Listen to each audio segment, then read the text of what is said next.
Efectivamente, me voy a permitir presentar un par de iniciativas a nombre propio y del senador Enrique Burgos García. La Constitución política es el fundamento normativo de nuestro sistema jurídico nacional. Es norma fundamental. Por un lado, cimienta la estructura del Estado mexicano a partir del reconocimiento de los derechos humanos y por el otro establece a los poderes constituidos con sus respectivas competencias, las cuales desde luego no pueden exceder su contenido y menos aún vulnerar los referidos derechos. La Constitución es suprema por su contenido, es norma fundante y originaria, particularmente porque no solo define la forma de gobierno y de organización política, sino que reconoce los derechos más esenciales de las personas, esos derechos que nos describen y nos definen como sociedad. La Constitución de este modo entraña una limitación de poder. Distingue a su vez entre el poder constituyente que la creó y los poderes constituidos que ella misma establece. El poder constituyente soberano, ilimitado y originario, al crear la Constitución, estableció su distinción entre aquel y los poderes constituidos, que es precisamente la limitación de su funcionamiento. En ese contexto, al encontrarse limitantes para los poderes constituidos en la propia Constitución, cuando de su reforma se trata, no puede decirse que el poder de reforma, en tanto es un poder constituido, pueda reformarlo todo, como si fuera un poder omnipotente. En México, particularmente en la doctrina, se habla de un poder constituyente o de reforma limitado.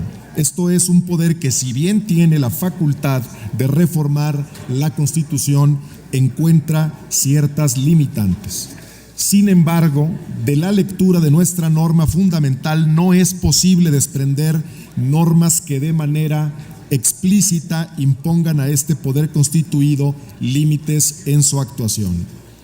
Existen constituciones que prevén cláusulas que son inamovibles, inmodificables, esto es, límites materiales expresos que garantizan los derechos fundamentales y otros principios por medio de zonas exentas de la intervención del poder reformador.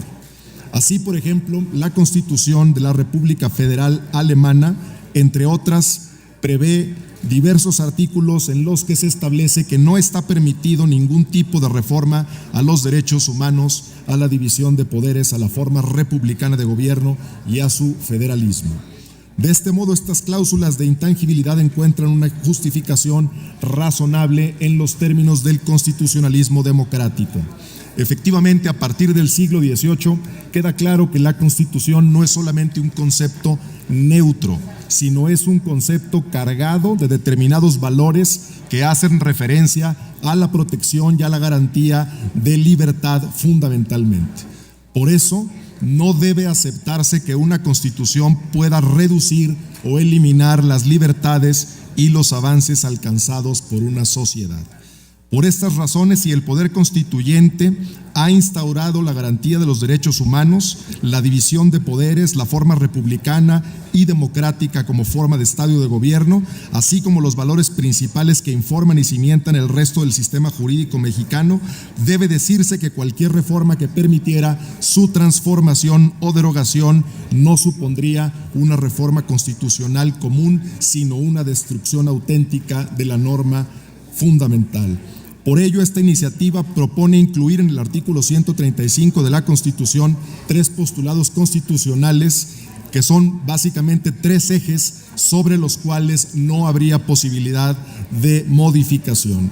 Estos son el reconocimiento a los derechos humanos y a las garantías jurisdiccionales, la división de poderes y la forma republicana y democrática como forma de Estado de nuestra nación. Finalmente, se propone también un límite al proceso de reforma constitucional, tanto en lo referente al artículo 135 constitucional como en lo que se refiere al artículo 76, fracción primera.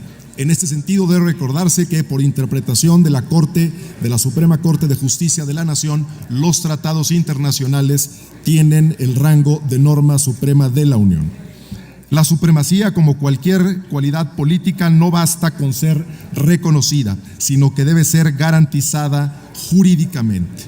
Por esta razón, se propone una modificación al texto constitucional para que cualquier reforma posterior a la Constitución tenga necesariamente que darse por 2/3 partes de la totalidad de los integrantes de ambas cámaras, de la totalidad de los integrantes del Congreso de la Unión.